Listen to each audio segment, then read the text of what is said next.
এই শোনো না গো, আমাদের পুতুল ডায়েরি চ্যানেলটি সাবস্ক্রাইব করে পাশে থাকা বেল আইকনটি বাজিয়ে দিও প্লিজ।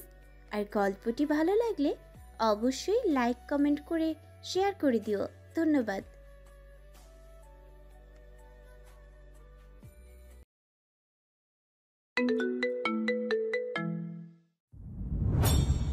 প্রিন্সেস এলিজাবেথ অতঃপর প্রোফাইল পিকচারের ছবিটি বসিয়ে দিল। ব্যাস হয়ে গেল এলিজাবেথের জীবনে সর্বপ্রথম খোলা ফেসবুক অ্যাকাউন্ট। লম্বা করে শ্বাস ফেলে নিল এলিজাবেথ। হঠাৎ করে টিং টিং শব্দ হতেই থাকে। এলিজাবেথ কৌতূহল নিয়ে ফোন হাতে নিল। নোটিফিকেশন চেক করতেই চোখ কপালে উঠে যায়। মুহূর্তের মধ্যেই এত এত ফ্রেন্ড রিকোয়েস্ট। এলিজাবেথের কাছে এই সকল কিছুই নতুন, তাই নর্মাল জিনিসগুলো খুবই বিচলিত করছে ওকে। দুপুরে ঘুমিয়েছিল এলিজাবেথ। ঘুম থেকে ওঠার পরপরই মাথায় ভূত চেপে বসে আইডি খুলবে। যেই ভাবা সেই কাজ। ইউটিউব ঘেটে ঘুটে খুলে নিল। তাকবীর হসপিটালে গিয়েছে, আসতে খুব রাত হবে। এলিজাবেথ অনেকবার প্রশ্ন করলেও কোনো উত্তর দেয়নি। জানিয়েছে রাতে এসে জানাবে। যাওয়ার আগে বারবার বলে গিয়েছে তাকবীর এলিজাবেথকে যেন কোনো দরকার ছাড়া রুম থেকে বেরই না হয়, আর কোনো সমস্যা হলে যেন তৎক্ষণাৎ রেয়ানকে জানায়। নতুনের প্রতি আমাদের স্বাভাবিক কৌতূহল চিরকালীন। মানুষের মন নতুন কিছু দেখার, জানার আর ছোঁয়ার আকাঙ্ক্ষা সবসময় তীব্র। এলিজাবেথ এশার সালাত আদায় করে ফোন নিয়ে আড়ম্বরেই শুয়ে পড়ল। ঘাটতেই থাকে ফেসবুক। অতিরিক্ত মেসেজ আসার কারণে সে কখনো মেসেঞ্জার কেটে দেয়। এই জিনিসগুলোতে এখনো সহজ নয় এলিজাবেথ। স্ক্রল করতে করতে হঠাৎ একটা অপ্রত্যাশিত জিনিস নজরে আটকায় এলিজাবেথের। তীক্ষ্ণ দৃষ্টি নিক্ষেপ করে ফোনে। উঠে বসে বারবার ছবিটা জুম করে দেখতে থাকে। ছবিটা গ্যাংস্টার বস রিচার্ড কায়নাথের। আরো 2 বছর আগে সোশ্যাল প্ল্যাটফর্মে মারাত্মকভাবে ভাইরাল হয়েছিল ছবিটি। কাতার এয়ারপোর্টে তোলা এটি। সম্ভবত কেউ দূর থেকে তুলেছিল ছবিটি। সচরাচর শৌখিন স্বভাবের মানুষরা বা বিশেষ করে রিচার্ডের মতো পোষা যারা, তারা ইন্টারন্যাশনালি যাত্রার ক্ষেত্রে তাদের ফর্মাল ড্রেস আপে দেখা যায় অহরহ। তবে রিচার্ডের সকল কিছুতেই বৈচিত্র্যতা। রিচার্ডের পরনে ছিল অতি ছোট একটা কালো শর্টস আর ফুল হাতার ওভারসাইজ কালো সোয়েটার। কালো পোশাকে পরিশীলিত এবং রহস্যময় চেহারাকে আক্রমণাত্মক একটা লুক দিতে সক্ষম হয়েছিল সে। সেই সাথে ব্ল্যাক সানগ্লাস। জোরে জোরে হাঁটার কারণে সিল্কি লম্বা চুলগুলো ঢেউ খেলতেই থাকে। একই সাথে সুঠাম দেহভঙ্গি থেকে মেজাজপূর্ণ এক ম্যাজেস্টিক আভা প্রকাশিত হচ্ছিল রিচার্ড কায়নাতে। ধারালো চিবুকে ছিল না কোনো হাসির ছাপ। কমেন্ট বক্স চেক করে এলিজাবেথের গাল গরম হয়ে যায়। একজন গ্যাংস্টারও এত এত ফ্যান ফলোয়ার্স, অবিশ্বাস্য। আরো কৌতূহল জাগলো এলিজাবেথের। সার্চ অপশনে গিয়ে রিচার্ড লিখে সার্চ দিল। তবে রিচার্ডের কোনো নিজস্ব অ্যাকাউন্ট নেই। তবে যত ফ্যান পেজ আছে এগুলো আজকে গুনে শেষ করা যাবে না। ক্যাপশন কমেন্ট দেখে কান দিয়ে ক্রমশ ধোয়ার উত্তাপ বাড়তে থাকে এলিজাবেথের। কপালে বিরক্তির ছাপ ফুটে ওঠে। তড়িঘড়ি করে রিচার্ডের নাম কেটে দিয়ে ফোন বিছানায় ছুঁড়ে মারে। 2 হাতে গাল চেপে ধরে বসে থাকে। চুপসানো মুখে পিড়পিড় করে, গ্যাংস্টার মাফিয়াদের ওপর ক্রাশ খাওয়ার যুগে আমি এখনো হিরো আলমে মজে আছি। নাইট ক্লাব যেন পাপের এক নিখুঁত অন্দরমহল। এটি শুধু টাকার ওড়ানোর জন্য নয়, নৈতিকতার ও পতনের এক চতুর ফাঁদ। সেখানে অর্ধনগ্ন শৈলের দেহ নাচে লালসার তালে, গা ঘেঁষে নৃত্যের ছলনায়। চারপাশে মদের ঢল, ধোয়া ঢাকা বাতাসে ঢেকে যায় বাস্তবতা। বড় বড় ব্যবসায়ী, গ্যাংস্টার, মাফিয়াদের জন্য এটি এক স্বর্গরাজ্য, যেখানে শয়তানের মুখোশ পরে চলে রিফ্রেশমেন্টের অভিনব আয়োজন। এটি শুধু বিনোদনের জন্য নয়, অন্ধকার জগতের এক অভিজাত মিলন মেলা। ইতালির সবথেকে নামকরা নাইট ক্লাব হলো রিজওয়ান। লেজার লাইট আর স্টোভ আলোয় ঝলকাচ্ছে চারিপাশ। মদের কর্দজ গন্ধে মাতোয়ারা চতুর্পাশ। মধ্যমঞ্চ উন্মাদনায় দলাদলি করে নৃত্য করছে নারী পুরুষ সংমিশ্রিত ভাবে। ডিজে স্ট্যান্ডে দাঁড়িয়ে মিউজিশিয়ান নিয়ন্ত্রণ করছে পুরো পরিবেশ। হাত উঁচু করে উৎসাহ দিয়ে নাচতে নাচতে নাচাচ্ছে সকলকে। বার কাউন্টারের উপর মাথা এলিয়ে শুয়ে আছে এক অর্ধনগ্ন রমণী।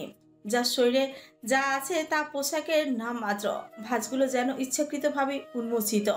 দূর থেকে চেয়ে থাকে অনেক চোখ, লালসায় ভরা, কিন্তু সাহস নেই কারো কাছে যাওয়ার বা পাশে বসার। আশেপাশে রয়েছে বিশেষ নিরাপত্তার জন্য থাকা বিশেষ প্রোটোকল, একটি অদৃশ্য দেয়ালের মতো যা শুধু দূরত্বই বাড়ায়। মেয়েটি একটু পর পর মাথা তুলতে চায়, কিন্তু নেশার ভারে পারে না। চোখ বুজে ঠুলছে শুধু। চারপাশে আলো আর মদের গন্ধে আচ্ছন্ন একদম বন্ধ পরিবেশ। হঠাৎ সাউন্ড সিস্টেমের তীক্ষ্ণ গান থেমে গেল। উন্মাদ নাচ থেমে গিয়ে বিরক্তির ছাপ ফুটে উঠে উপস্থিত চোখে মুখে। কয়েকজন রাগে ফেটে চিৎকার করে ম্যানেজারকে গালি দিতেই থাকে অকথ্য ভাষায়। ঠিক সেই সময় কারো পায়ের ভারী শব্দে থমথমে হয়ে উঠল পরিবেশ। ঝাপসা চোখে সবাই পেছনে ফিরে তাকায়। মুহূর্তেই স্তব্ধতা নেমে এলো সকলের মাঝে। একজন মধ্য বয়সী লোক লম্বা পা ফেলে এগিয়ে যাচ্ছে কাউন্টারের দিকে। দৈহিক গঠনে মনে হচ্ছে সে এই বিশাল সাম্রাজ্যের মালিক। তার পিছু পিছু চলছে একদল সশস্ত্র সৈন্য, প্রত্যেকেরই করা দৃষ্টি, হাতে অস্ত্র ঝলকানে। একে একে ক্লাব থেকে বেরিয়ে যেতে লাগলো সবাই। বাতাসে ভয়ের গন্ধ। আলো আধারির এই রঙ্গমঞ্চে থমকে গেছে রাতের উন্মাদনা। লোকটি গিয়ে থামলো মেয়েটির সামনে। লারা, গেট আপ প্রিন্সেস। লারা মাথা তুলল। ঝাপসা চোখে অবলোকন হয় জেমসের। সুগভীর চোখ যেখানে চিন্তার ছাপে স্পষ্ট। গাল ছড়িয়ে হাসলো লারা। মাতাল স্বরে বলল, ড্যাড তুমি? জেমস মেয়ের মাথায় হাত বুলাতেই থাকে। কর্মজীবনের কঠোর বৈশিষ্ট্য থেকে বেরিয়ে আদর্শ একজন বাবার রূপে রূপান্তরিত হয়। হালকা হেসে মেয়ের দিকে তাকে নিদারুণ কোমল স্বরে বলল, এয়ারপোর্টে গাড়ি পাঠানো হয়েছিল, তুমি মেনশনে না গিয়ে বারে আসলে কেন? I was waiting for you. অযথা হাসতেই থাকে লারা। বলল, মসজিদে। তপ্ত শ্বাস ফেলে জেমস আদরের একমাত্র মামরা মেয়েকে কর্মজীবনের ব্যস্ততায় পর্যাপ্ত সময় দেওয়া হয়নি কখনো। ফলস্বরূপ আজ আয়ত্তের বাইরে। জেমস লারাকে ধরে তুলতেই থাকে। লারা ঢলতে থাকে, নিজ পায়ে দাঁড়ানোর ক্ষমতা অবধি নেই, তবুও বাধা দিল। I can manage. লারা, তুমি ড্রাঙ্ক। আবারও হাসতেই থাকে লারা। হাসতে হাসতে গভীর হয় কণ্ঠস্বর। নেশাগ্রস্ত অবস্থায়ও 4-5 জনকে খালাস করার ক্ষমতা আমি রাখি ড্যাড। মেয়ের কথায় শব্দ করে হাসলো জেমস। গার্ডরা তেসরা তাকিয়ে আছে লারার দিকে নোংরা দৃষ্টিতে। আকস্মিক কেঁপে উঠল সমস্ত ক্লাব বিকট শব্দে। একজন গার্ড ধাতব মেঝেতে পড়ে ছটফট করতেই থাকে গোপনাঙ্গ ধরে। একটা সময় নিষ্পত্তি ঘটে সকল যন্ত্রণার আরেকটি গুলিতে। মগজে রক্তক্ষরণের মাধ্যমে প্রাণ পাখি উড়াল দেয় দূর আকাশে। সকল গার্ডরা ভয় 2 কদম পিছিয়েই গেল। ঘটনাটি নিমিষের মধ্যেই ঘটে যায়। জেমস হতভম্ব হয়ে তাকায়। কোমরে হ্যান্ড গান ক্যারিতে, তবে ক্যারি ফাঁকা। লারা রিভলভার হাতে দাঁড়িয়ে আছে। ঠোঁটের কোনায় লেপ্টে আছে শয়তানি হাসি। এক ঘটনার রেশ কাটতে না কাটতে শুরু হলো আরেক বিপত্তি। হঠাৎ করে প্রাইভেট লাউঞ্জ থেকে হুড় হুড় করে বেরিয়ে এলো অর্ধ সংখ্যক অস্ত্রধারী লোক। মুহূর্তে জেমসের গার্ডরা অস্ত্র তাক করে প্রস্তুত হয়ে গেল। পক্ষ বিপক্ষ দল মুখোমুখি দাঁড়িয়ে। কেউ কারো দিকে চোখ সরাচ্ছে না। উত্তেজনায় থমথমে পরিবেশ। এমন সময় সরে গেল লাউঞ্জের ভারী পর্দা। ভেতরে দেখা গেল রিচার্ডকে কাউচে হেলান দিয়ে বসে, হাতে মদের বোতল। চারপাশে কি ঘটছে সেদিকে তার কোনো হুঁশ নেই। পাশে দাঁড়িয়ে ছিল লুকাস। জেমসকে দেখা মাত্র চিবুক শক্ত হয়ে গেল। লুকাস গান বের করে গান পয়েন্টে নিয়ে নিল জেমসকে। জেমসও প্রতিক্রিয়ায় একইভাবে গান পয়েন্টে নিয়ে নিল লুকাসকে। চারপাশে উত্তেজনা যেন কোনো মুহূর্তে বিস্ফোরণ ঘটাতেই প্রস্তুত। এমন টান টান উত্তেজনায় লারার চোখে অন্ধ কিছু অনড়ভাবে চেয়ে আছে রিচার্ডের দিকে। রিচার্ড তখনও শুধু মদ খেয়ে যাচ্ছে। ঘাড় এপিট ওপিট করে দেখতে থাকলো। লারার ঘোলা চোখ দুটি রিচার্ডের পা থেকে মাথা পর্যন্ত শিকারীর মতো জড়িয়ে রেখেছে। এ যেন অধিকার প্রতিষ্ঠার প্রয়াস। উপস্থিতি ছিল ভিলেনের মতো শীতল, নির্লিপ্ত এবং ভয়ঙ্কর। তবে ভিতরে ভিতরে খুবই ক্ষুব্ধ হচ্ছে রিচার্ড। কেন একবারও তাকাচ্ছে না তার দিকে, যেখানে সকলে সেন্টার অফ অ্যাটেনশন সে সর্বদা। জেমস চোখ দিয়ে আগুন ছাড়ছে, দৃষ্টি রিচার্ডের দিকে। লুকাস ট্রিগারে আঙুল চেপে রেখেই বলল, বস, আজই খেলা শেষ করে দিই। কোবরা গ্রুপের। এখনো পর্যন্ত মাথা তোলেনি রিচার্ড। বিরক্তিতে উচ্চারণ ক্ষীণ আওয়াজে বলল, হুম, মুড নেই আজ।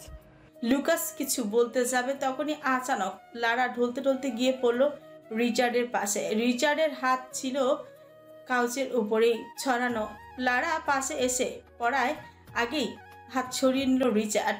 লারা কুচকানো ফ্রিজোরা সহিত বাঁকা হাসল, ছোটের এক কোণে এলিয়ে গ্রীবা বাঁকিয়ে মনে মনে আওড়াল, gangster in greed, gentleman in grace. James ঝড়ের বেগে ছুটে গিয়ে মেয়েকে বুকে তুলে নিল। রিচার্ডকে গান পয়েন্টে নিয়ে ক্রোধ মিশ্রিত কণ্ঠে চিবিয়ে চিবিয়ে বলল, আমার মেয়ের সামনে কোনো ঝামেলা চাই না, যুদ্ধের সৌন্দর্য মাঠে। লুকাস শুধু রিচার্ডের আদেশের অপেক্ষা আছে, তবে রিচার্ড নিজের কাজে অটল। হঠাৎ করে রিচার্ডের ফোনে টিং শব্দ হয়। ফোন হাতে নিতেই রক্ত মাথায় উঠে যায় রিচার্ডের। কোনো দিকে না তাকে হুড়মুড়িয়ে বেরিয়ে গেল। লুকাস আশ্চর্য হয়ে গেল রিচার্ডের কাজে। পরপর সেও বেরিয়ে গেল জেমসের দিকে চোখ গরম করে তাকিয়ে। লারা তখনও অদ্ভুত দৃষ্টিতে তাকিয়েছিল রিচার্ডের যাওয়ার পানে। সারাদিন রুমেই ছিল এলিজাবেথ। একঘেয়েমি কাজ করতে শুরু হয় হঠাৎ করে, তাই একটু রুফটপে হাঁটতে বের হয় এলিজাবেথ প্রকৃতির সাথে শীতল বাতাস নেওয়ার জন্য। আকাশে আজ অসংখ্য তারা, সম্ভবত পূর্ণিমা আজকে। চাঁদের জ্যোতি খুবই প্রখর। প্রকৃতির সতেজ বাতাস এলিজাবেথের শরীরের প্রতিটি রন্ধ্রে রন্ধ্রে প্রবাহিত হতে থাকে। হঠাৎ দরজা লাগানো বিকট শব্দে কেঁপে উঠল এলিজাবেথ। চকিতে পেছন ফিরে ঘুরতেই শরীর শিউরে উঠে, তাৎক্ষণিক হার্টবিট বেড়ে যায়। এক পা করে পিছাতে থাকে, এগোতে থাকে রিচার্ড। এলিজাবেথের চোখে আতঙ্ক স্পষ্ট। রিচার্ডের প্রতিটি কদমে হৃদস্পন্দন তীব্র থেকে তীব্রতর হচ্ছে। রিচার্ডের মাস্কের অন্তরালে চেহারা ঢাকা থাকলেও ক্রোধের আগুন চোখে স্পষ্ট। প্রতিটি দৃষ্টি যেন এক অপ্রতিরোধ রাগের বহিঃপ্রকাশ, যা মুহূর্তের মধ্যে বিস্ফোরিত হতে পারে। পিছাতে এলিজাবেথের কোমর গিয়ে ঠেকে রেলিংয়ের সাথে। কাঁপলো অভ্যন্তর। রিচার্ড শক্ত চিবুকে এসে দাঁড়ালো এলিজাবেথের অতি নিকটে। এলিজাবেথের সুর থর থর করে কাঁপতে থাকে। রিচার্ডের কাছ থেকে ভেসে আসা মদের গন্ধে ভেতর থেকে উল্টে আসে সবকিছু। যথাসম্ভব নিজেকে শক্ত রাখার চেষ্টা করলো রিচার্ড। এক টানে মুখ থেকে মাস্ক খুলে ফেলল।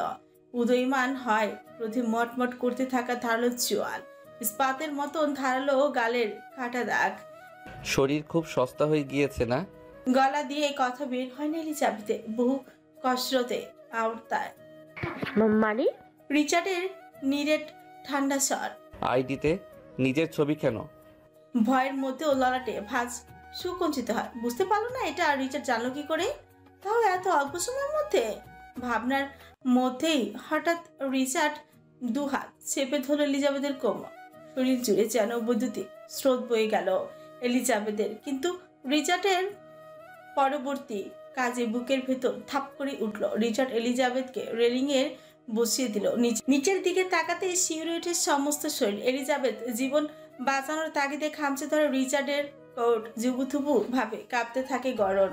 নিজের এই অপরূপ সৌন্দর্য কাকে দেখাতে চাচ্ছ? এলিজাবেথ নিশ্চুপ। রিচার্ডের ঠান্ডা স্বর ভয়কে আরো ঘনীভূত করে তোলে। অভ্যন্তরে শুরু হয় এক অদৃশ্য সংঘর্ষ। ধীরে ধীরে বদলে যেতে থাকে রিচার্ডের দৃষ্টিভঙ্গি। কণ্ঠস্বর হয়ে ওঠে আরো গাঢ় রহস্যময়। মস্তিষ্ক ফিরে পায় তার চিরচারিত পৈশাচিক প্রবৃত্তি। অধরে কোণে বাঁকা হাসি ফুটিয়ে রিচার্ড তার ড্রাগনের ট্যাটু খচিত হাতটি রাখে এলিজাবেথের উরুর উপর। থেমে যায় এলিজাবেথের স্পন্দন। নারীবাদী আত্মা শিহরিত হয়। কাঁচায় কাঁচায় যেন বিদ্যুৎ ছড়িয়ে পড়ে। অনেকক্ষণ ভালোভাবে বলেছি, বুঝনি? এখন দুষ্টু কথা বলবো? দুইটা বাক্য ঠান্ডা গলায় উচ্চারণ, মানের গ্যাংস্টার বসের ভালো কথা এবং অনেকক্ষণ ধরে বোঝানো গ্যাংস্টার বসের মতো তার কথা এবং মনোভাব অনেকক্ষণ ভাবা, যা রিচার্ডের বৈশিষ্ট্যের সাথে একদম এইসব যায় না। উরুর উপরে কাপড়ের অংশ খামচে ধরে রিচার্ড। ব্যথায় চোখ মুখ কুচকে রিচার্ডের হাত চেপে ধরে এলিজাবেথ। রিচার্ডের দৃষ্টিতে ভঙ্গি বাজে কিছুর ইঙ্গিত দিচ্ছে। একটু একটু করে উরুর অংশের কাপড় উপরে তুলতে থাকলো রিচার্ড। এক অদ্ভুত স্বরে আওড়ায়, my love language is physical touch. ক্রমশ হাতের গতি বাড়তেই থাকে। কেঁদে দেয় এলিজাবেথ। রিচার্ড কিছু বলতে যাবে, তখনই ফোন বেজে উঠে। চোখ বন্ধ করে তপ্ত শ্বাস ফেলে রিচার্ড। পরপর এলিজাবেথকে চোখ রাঙানি দিয়ে ওকে নামিয়ে হনহনিয়ে চলে যায়। জোরে জোরে শ্বাস ফেলতে থাকে এলিজাবেথ, আর এক মুহূর্ত দাঁড়ায় না। রুমে গিয়ে দরজা আটকে দেয়, আর একটু হলেই দম আটকেই মারা যেত। গাড়ি চলছে কোবরা ম্যানশনের উদ্দেশ্যে। লারা সেই কখন থেকে একা একা হাসছে, ঠোঁট কামড়ায়। জেমস খেয়াল করলো মেয়ের অদ্ভুত আচরণ। তার তীক্ষ্ণ মস্তিষ্ক খুবই সহজে হাসির অজানা কারণটা ধরেই ফেলে। সব সৌন্দর্য সৌন্দর্যের অধিকারী হয় না। কিছু কিছু সৌন্দর্যের আড়ালে খুবই বিভৎস রূপ থাকে, যা কেবল ধ্বংসই করতে জানে। লারা হাসতে হাসতে উত্তর দিল জড়তাবিহীন গলায়। Love is blind dad. বিরক্ত হয়ে মৃদু চেঁচালো James. He is a red flag. লারার একই স্বরে জবাব। But I am colour blind. সংযম হারাতেই থাকে জেমস। উগ্রতা ভেঙে হিংস্র পশুর মতো গর্জন তোলে। ঠোঁট জানো ওর সম্পর্কে? He is a murderer, a psychopath. Everyone knows him as a killing machine. সামনে হাসলো লারা, হাসতে হাসতে বলল। But he is damn handsome dad. বিরক্তে মেয়ের দিকে থেকে মুখ ফিরিয়ে নেয় জেমস। আর যাই হোক, কখনো পারবে নিজের জাত শত্রুর কাছে মেয়েকে তুলে দিতে? মনে মনে ছক করতে থাকে এক ধ্বংসযজ্ঞের। হ্যালো, ভালো মানুষ। এলো কেসে? কখন আসবেন আপনি? একটু দেরি হবে, তুমি শুয়ে পড়ো। খাবো না, খেতে ইচ্ছে হচ্ছে না। কেন মন খারাপ? না তেমন কিছু না। আচ্ছা রাখলাম। কেটে দিল এলিজাবেথ। শেষবারের মতো নিজের আইডিতে ঢুকতে চাইল। বরাবরের মতো এবারও ফলাফল শূন্যের কোঠায়। রাগে ফোনটা বিছানায় ছুঁড়ে ফেলে দেয়। কান থেকে ফোন নামিয়ে বিয়ানের নাম্বারে কল দিল তাকবীর। সাথে সাথে রিসিভ হয়। ওই পাশ থেকে শোনা গেল তাকবীরের গুরু গম্ভীর গলা। Well done. এই ফোন দিয়ে যেন আর কোনো অ্যাকাউন্ট না খুলেছে। ওই পাশ থেকে কি উত্তর আসলো তা অজানা। কল কেটে দিল তাকবীর। পরপর হাতের ক্যানোলার দিকে তাকিয়ে অদ্ভুতভাবে হাসল। রহস্যময় হাসি দিয়ে অস্পষ্ট ভাবে আওতালো।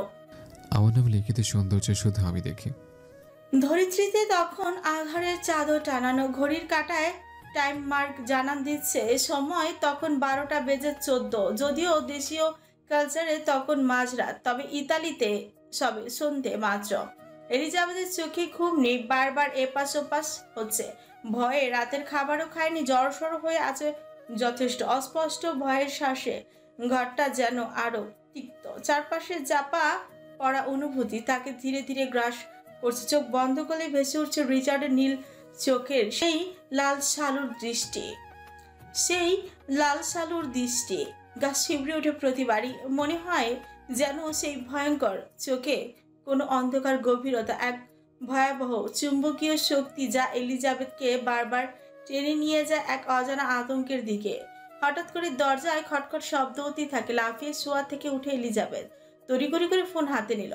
তাকবীরের মেসেজ দেখতে পেয়ে ছুটে যায় দরজা খুলতে। তাকবীর আগেভাবে ফোন করে জানিয়ে রেখেছিল ওর ফোন কিংবা মেসেজ ছাড়া যেন দরজা না খুলে। তাই আর এলিজাবেথ দেখলেও না কে দরজা খুলে দিল। দরজা খুলতেই নিমিষেই উজ্জ্বল মুখশ্রীতে আধার নেমে আসে। মুহূর্তেই মধ্যেই অভ্যন্তর শিবরে গায়ে কাঁটা দিয়ে উঠল ধাপ করে। দরজা লাগাতে গেলেও পারল না। রিচার্ড এক হাতের মাধ্যমে আটকে ফেলে। এলিজাবেথ দরজা ঠেলতেই থাকে। শেষ পর্যন্ত না পেরে ভেতরে দৌড়ে পালাতে চায়, অভিশপ্ত সেই রাজার হাত থেকে বাঁচার জন্য। তবে এত সহজে কি করে হতে দেয় গ্যাংস্টার বস? খপ করে পেছন থেকে টেনে ধরল এলিজাবেথের হাত। ঘূর্ণিতে পেছনে ফিরে এলিজাবেথ ভয় আর ক্ষোভে কাঁপতে কাঁপতে চিৎকার করলো, কেন বারবার অভিশাপের মতো এসে আমার জীবনটাকে বিষিয়ে তুলছেন? রিচার্ডের স্বর একদমই ঠান্ডা, যেন সুনামির পূর্বাভাস। বললাম, আমার সাথে চলো না। শালার যতই ঠান্ডা থাকতে চাই ততই আমাকে নিজ রূপে ফিরে যেতে বাধ্য করে বালমার্কা জনগণ। আতঙ্কিত চোখ জোড়া ছোট হলো কিঞ্চিত। মানে বোঝাচ্ছি, আমাকে এখনও চেনার অনেক বাকি। তবে সমস্যা নেই, খুবই ধৈর্য সহকারে চিনিয়ে দিব আমি, খুবই যন্ত্রণার সহিত। শেষের কথার আড়ালে স্পষ্ট হুমকি। এলিজাবেথকে টেনে হিচড়ে দরজার কাছে নিয়ে যেতে থাকে রিচার্ড। হুড় হুড় করে কেঁদে দিল এলিজাবেথ। শক্ত হয়ে থেকেও পারছে না রিচার্ডের সাথে। ওকে হিড় হিড় করে টেনে নিয়ে যাচ্ছে রিচার্ড। এলিজাবেথের পক্ষে কোনোভাবেই সম্ভব নয় রিচার্ডের শক্তির সাথে পেরে ওঠা। গলা ছেড়ে চাতা দিয়ে থাকে এলিজাবেথ। হঠাৎ থামলো রিচার্ডের পায়ের গতি। গিবা বাকিয়ে পেছন ঘুরলো। মার্কসের অন্তরালে অধর জুড়ে শয়তানি হাসে। সহসাই ছেড়ে দিল এলিজাবেথের হাত। খানিকটা অবাক হলো বটে এলিজাবেথ। আকস্মিক ধরাশায়ী কাজে হকচকিয়ে গেল এলিজাবেথ। রিচার্ড গান বের করে সরাসরি তাক করে এলিজাবেথের মাথায়। অতর্কিত ধাক্কা, এলিজাবেথ দিশেহারা হয়ে পড়ল। ভয় গলা শুকিয়ে কাজ, চোখের পাপড়ি থর থর করে কাঁপছে। মুহূর্তের মধ্যেই রিচার্ডের ভাবভঙ্গি বদলে গেল। গানের নল ঘুরিয়ে দরজার দিকে ইশারা করলো এলিজাবেথকে। মরণাস্ত্রের সামনে দাঁড়িয়ে কান্নার কথা ভুলে যায় এলিজাবেথ। বাধ্য হয়ে এগিয়ে গেল কয়েক পা বাড়াতে। রিচার্ড হঠাৎ এসে শক্ত হাতে এলিজাবেথের কোমর চেপে ধরল, একদম মিশিয়ে নিল নিজের সাথে। স্বাভাবিক ভঙ্গিমায় এভাবেই এগোতেই যেতেই থাকলো সামনে। শরীর জুড়ে বিদ্যুতের মতো স্রোত খেলে গেল এলিজাবেথের। রিচার্ডের ভারী রহস্যময় পারফিউমের ওর নিঃশ্বাস যেন চেপে ধরে রাখছে। নিঃশ্বাস আটকে রাখে এলিজাবেথ, যেন এছাড়া নিজেকে সামলানো আর কোনো উপায় নেই। ধীরে ধীরে খড়খড়ে হয়ে যেতে থাকে বৃক্ষপাত। রিচার্ডের মুখে মাস্ক থাকলেও হোটেলের স্টাফ থেকে শুরু করে প্রত্যেকেই চিনতে পারে রিচার্ডকে। এলিজাবেথের আতঙ্কিত চেহারা দেখে বুঝতে বাকি থাকলো না কারো কিছু গুরুতর ঘটনা ঘটেছে। তবু কারো সাহস হয় না এগিয়ে আসার। কথা বলা মানে নিজের সর্বনাশ ডেকে আনা। মার্কসের অন্তরালে আচ্ছাদিত নৃশংস চেহারার সাথে কম বেশি সকলেই পরিচিত। এলিজাবেথ জীবন্ত অথচ স্থবির, কোনো অনুভূতির চিহ্ন নেই, কেবল নির্জীব পুতুলের মতো সামনে এগিয়ে যাচ্ছে। ভেতরের ভাঙা হৃদয়টা আবারও একা ভোরের শিশিরে ভিজে যাচ্ছে। কান্নার ফোঁটা নেই কোনো তীব্র যন্ত্রণা, শুধু একটি দমবন্ধ হওয়া অনুভূতি সমস্ত অস্তিত্বকে জড়িয়ে রেখেছে। পার্কিং লটে যেতেই কপালে সূক্ষ্ম ভাঁজ সুপরিচিত হলো এলিজাবেথের। সামনে একটা সুজুকি হায়াবুসা রাখা চকচক করছে। রিচার্ড ক্রমশ সেটার দিকে এগিয়ে যাচ্ছে ব্যগ্র পায়ে। আশেপাশে নেই কোনো গার্ড। ভেতরে উত্তেজনা বাড়তেই থাকে এলিজাবেথের। একদম বাইকের অতি নিকটে গিয়ে থামলো রিচার্ড। এলিজাবেথের কোমর ছেড়ে মাথায় হেলমেট পরিধান করে আরেকটা এলিজাবেথের দিকে এগিয়ে দিল। এলিজাবেথ তখনও পর্যন্ত রিচার্ডের অবয়ব দেখতেই পায়নি মার্কসের জন্য। বুক ভারী হতে থাকে হেলমেট হাতে নেয় না এলিজাবেথ। কোথায় নিয়ে যাচ্ছেন আমাকে? নিশ্চুপ রিচার্ড। এলিজাবেথ কেঁপে কেঁপে আবারও বলল, কেন নিয়ে যাচ্ছেন আমাকে? চুমু খেতে। চকিতে দূরে সরে গেল এলিজাবেথ। দুই হাতে নিজের শরীর ঢেকে নিচে বসে পড়ল। রিচার্ডের চেহারায় আচ্ছাদিত মার্কসের অন্তরালে ক্রোধ তীর তীর করে বাড়তে থাকে। এবার শুধু নিয়ন্ত্রণের বাইরে চলে যাওয়ারই অপেক্ষা। আর সেটাই হলো। রিচার্ড মার্কস হেলমেট খুলে ফেললো, হুড় হুড় করে প্রকাশ পেল চেহারার রেখাগুলো। নীল নীল চোখ জোড়া জল জলে অগ্নিশিখার মতো প্রজ্বলিত হয়ে উঠল, যেন এক ক্ষুধার্ত হিংস্র যা ক্রমেই শক্তিশালী হয়ে উঠেছে। জ্যাকেটের ভেতর থেকে গান বের করে আবারও গান পয়েন্ট করে এলিজাবেথের মাথায় গতি হারিয়ে হৃদস্পন্দন স্থির হয়ে যায় এলিজাবেথ। গরম জুবুথুবু হয়ে কাঁপতে থাকে, ভয়ে ও উত্তেজনায় অস্থির হয়ে পড়েছে। হঠাৎ করেই মাথায় আসে তাকবীরের কিছু সতর্কবাণী। যারা ভয় দেখায় তাদের উদ্দেশ্যই থাকে ভয় সৃষ্টি করা, আর যাদের ক্ষতি করার ইচ্ছে থাকে তার সমালোচ না করে সরাসরি কাজ করে। তোমাকে সবসময় আত্মবিশ্বাসী থাকতে হবে, ঠান্ডা মাথায় পরিস্থিতি মোকাবেলা করতে হবে, বুঝে নিতে হবে কোনটা আসল হুমকি আর কোনটা সত্যি হুঁশিয়ারি। যতই পরিস্থিতি কঠিন হোক না কেন, কখনো উত্তেজনা পা ফেলো না, শান্ত থাকো, কারণ তুমি নিজেই রেস্কিউ। এই দুটি প্রজ্ঞাময় বাণী এলিজাবেথের মনে আত্মবিশ্বাস জাগিয়ে তোলে।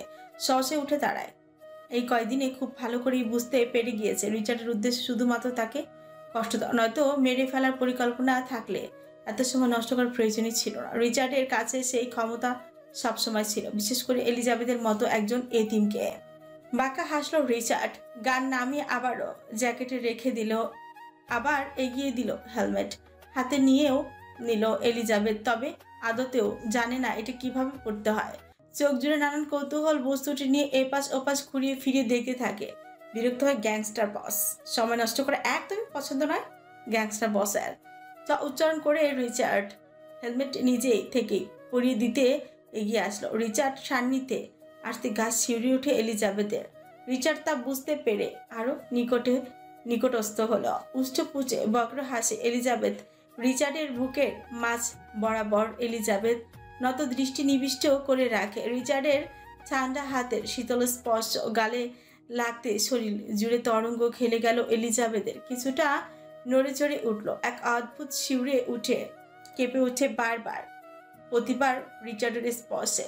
কি ডার্লিং, আমার স্পর্শ এনজয় করছো কবে থেকে? ঠোঁটে ঠোঁট চেপে কাছামাছু হয়ে দাঁড়িয়ে থাকলো এলিজাবেথ। নিবু স্বরের তেজ নিয়ে বলল, একদম বাজে কথা বলবেন না। আমি মানুষটাই একেবারে বাজে। কি সুখ পান অন্যকে কষ্ট দিয়ে? That secret. বললে পৃথিবীতে আর একটাও মানুষ থাকবে না, সব জানোয়ার হয়ে যাবে আমার মতো। আপনি এর থেকেও নিকৃষ্ট। যেমন? নরপিশাচ। সুযোগ পেয়ে চিবিয়ে চিবিয়ে বলতেই থাকলো এলিজাবেথ আজ। তবে অবাক করে দিয়ে রিচার্ড আজ রাগে না, বরং আরো আগ্রহ বাড়িয়ে জানতে চাচ্ছে নিজের ব্যাপারে। রিচার্ডের কণ্ঠে মৃদু হাসি, হাসিটা বরাবরের মতো দেখা দিল না দন্তপটে, কিছুটা গম্ভীর হয়ে গেল। স্বরে এক অদ্ভুত দৃঢ়তা। নরপিশাচের থেকেও ভয়ঙ্কর। আমি তাও মানুষ নই, আমি একবারে দানব। শোনা গেল এলিজাবেথের নাক টানার শব্দ। বিরক্তিতে কপাল কুঁচকে ফেল রিচার্ড। কণ্ঠের ভেতর গলা আটকে এলো কান্নায়। ফ্যাসফ্যাসে শব্দে বলল এলিজাবেথ, এর পেছনে কি কোনো অজানা কষ্টের পাহাড় লুকিয়ে আছে, নাকি শুধু হিংস্রতা থেকে সবকিছু? উচ্চস্বরে হাসলো রিচার্ড। সরে আসলো এলিজাবেথের থেকে। উন্মাদনায় মেতে উঠলো যেন। হাসতে হাসতে প্রত্যুত্তর করলো, আমার মানুষকে কষ্ট দিতে ভালো লাগে রেড।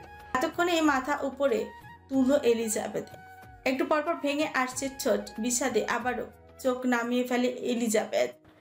আমার দেখা সব থেকে নৃশংস মানুষ আপনি। অতর্কিতে চমকে গেল এলিজাবেথ। রিচার্ড ঝড়ের বেগে তেড়ে এসে চেপে ধরল এলিজাবেথের কণ্ঠনালী। হাতের দৃঢ়তা এতই যে চোখ ঝাঁপিয়ে অঝরে পানি পড়তেই থাকে গ্যাংস্টার বসের। শিথিল হয়ে যাওয়া মস্তিষ্কটি ফিরে গেল তার চিরচারিত পৈশাচিক আত্মায়। যেন সব কিছু স্থগিত রেখে সে আবারও তার অন্ধকারে ভুবনে ডুব দিল। হিংস্রতার প্রভাবে ভেতরকার অন্ধকার আবারও জেগে উঠে ক্রোধে গলা ছেড়ে চেঁচালো পৈশাচিক সাইকো মস্তিষ্ক। এই ঘৃণাগুলোকে বাঁচিয়ে রাখো। এই ঘৃণা মিশ্রিত চোখগুলো শুধু আমাকেই দেখবে। এর ভাগ্য আমি কাউকে দিতে রাজি নই। পরপর ছেড়ে দিয়ে সরে আসে রিচার্ড। গলায় চেপে ধরে হাঁপাতে থাকে এলিজাবেথ। এরই মধ্যে রিচার্ড গিয়ে বাইকে উঠে বসে। জোরে জোরে হর্ন বাজাতেই থাকে। এলিজাবেথ আর ঝামেলা বাড়াতে চাইল না। নিজের করুণ হালত মেনে নিয়ে বাইকের কাছে গেল। কান্না জড়িত বেজে আসা কণ্ঠে নিভু নিভু স্বরে বলল, এইভাবেই কোনো গার্ড ছাড়া? আপনার তো শত্রুর অভাব নেই। রিচার্ডের কাট কাট গলা। রাজা খালি পায়েও রাজাই থাকে, কারণ মুকুট নয়, তার ব্যক্তিত্বই তাকে রাজা করে। এলিজাবেথের কোনো নড়চড় না দেখে রিচার্ড বুঝতে পারে এলিজাবেথ বাইকের সাথে একেবারে নতুন, আর নতুন হবারই কথা। বন্দি জীবন পার করে এসেছে এতকাল। তপ্ত শ্বাস ফেলে বাইক থেকে নামলো রিচার্ড। অতঃপর শূন্যে তুলে নিল এলিজাবেথকে, একইভাবে বসিয়ে দিল পেছনে ম্যান স্টাইলে। এরপর পরপর নিজেও উঠে পড়ল। এলিজাবেথ আগলা ভাবে দূরে সরে ছিল জড়সড় হয়ে। বাইকে স্টার্ট দিতেই গিয়ে আছড়ে পড়ল রিচার্ডের পিঠে। হেলমেটের অভ্যন্তরে দেখা গেল না রিচার্ডের ঠোঁটের বাঁকা হাসি। হোটেল সীমান্ত পেরিয়ে গেল বাইকটি। ক্রমশ মিটারে স্পিড বাড়তে থাকে এলিজাবেথের ভয়। বাতাসের তোড়ে টিকে থাকা মুশকিল। বাইক চলছে হাইও ধরে। হাওয়া গড়ছে উঠছে, আর রাস্তায় ছড়িয়ে পড়েছে ধোঁয়ার মেঘ। বাইকের প্রতিটি গর্জন রক্তচাপ বাড়ছে এলিজাবেথের। রিচার্ডের হাতের আয়ত্তের থাকা প্রতিটি গিয়ার শিফটের সাথে তীব্র গতির অনুভূতি এক অনন্য মুহূর্ত তৈরি করছে, যা রোমাঞ্চকর, অনন্য শিহরণ। তবে তাদের মধ্যে নেই সেই অ্যাড্রেনালিন রাশ, নেই কোনো বোঝাপড়া। রিচার্ড দক্ষ হাতে গিয়ার চেপে ধরে চেঁচিয়ে বলল, রেড হাগমি। এলিজাবেথ তবুও হলো না, কোনো রকমে জড়সড় হয়ে বসে আছে।